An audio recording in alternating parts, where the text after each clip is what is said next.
Афары – это коронное блюдо лезгинской кухни, которое никого не оставляет к себе равнодушным. Мы закатываем пресное тесто в тонкую лепешку. Начинка для афаров может быть разная, но я буду готовить с зеленью.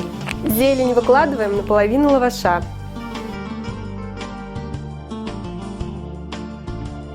Свободной половиной лаваша накрываем зелень, защипываем края.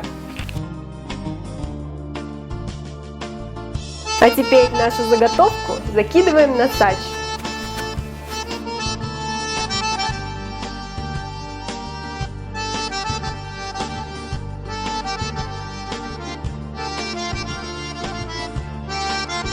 На приготовленный афар тонким слоем наносим сливочное масло.